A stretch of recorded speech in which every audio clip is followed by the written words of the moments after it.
ekarri berria liburuaren aurkezpena egin, eta bestetik elkarrekin eta ilustrazio lehiaketaren berri eman. Beste urtero egiten den lehiaketa da, ez da gizten laugarrena da, eta bihar emango dira sariak eta abar, eta gaur horren berri eta irabazleen berri ere eman ere dizuen. Gurekin ditugu, liburuaren protagonistak, Josean Urrieta, Ego Ramos, eta Lierne Mendizabal da lehiaketa antolatu eta kudeatu ditu personetako bat. Eta, liburuari dagokionez, esateko, hemen ikusi dezen, liburu hau da gaur aurkeztera etorri gerana, Torizarra, ekarri berria, eta, irakurle hasi berrietzat eginiko liburu bada, irakurtzen hasten dira horietako bat. Eta, Joseanek aukeratu duen historia ipuia edo argumentua nahiko ohikoa ez betikoa izaten da.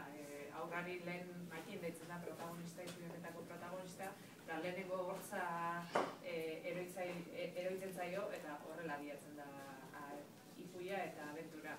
Ez dut gehiagia aurreratuko esan, normalean etxe gehientxunetan Perez Sagutxoa edo aurreko batean ere Agirre Sagutxoa esaten omen zaion, eta Agirre Sagutxoa bat ere omen dago, eta aur hau Sagutxoak ekarriko dion opariari zai dago, eta hori da pixka bat hasiera, nahiz eta gero aldrebestuko da. Baditu aipatzea merezi duten ezaugarri batzuk, liburu honek, besteak beste, oso ipui xaloa da, baina oso humoretsua da, kombinazio on bat dela esango dukeola aur txikientzat. Tradizioari ere keinu bat egiten dio, euskal tradizioari, eta kalea eta baserri mundua edo nekazal munduaren arteko aldea ere ikusi daiteke, eta gero humoretsua da, ikuste dut gaina adin horretarako oso humore egokia. Eta, esan besterik gabe la pista moduan, San Juan jaiak edo suak, hain urretu ez dira gelditzen, erosoak izango duten bitartean, eta, aitzaki politia izan daitekela liburu hau eskuratzeko. Josean Urrietari buruz esan, hau da argitaratzen duen lehenengo ipuia, baina ez dakit,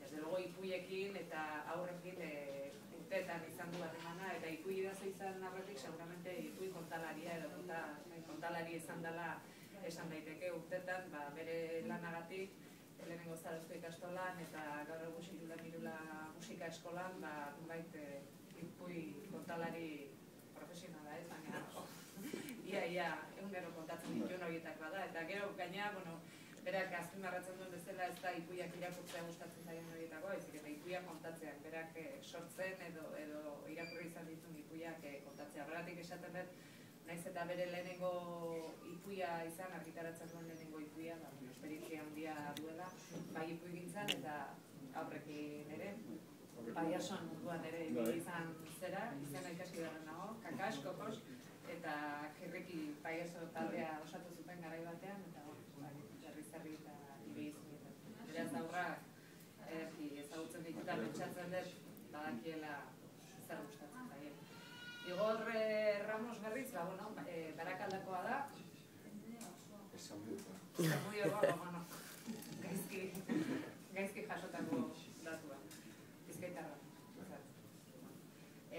Berak ez da argitaratzen duen lehenengo liburua, ez da gaztea izan, bere kabuz idatzi, ilustratu eta argitaratu izan du, beste liburu bat, Marinen seme alabak, deitzen dena, gaur egun hori uste ondo esan izango da, Delirium Studiosen animazio etxerako kolaborazioak egiten dituzula, eta ilustrazio munduan baduela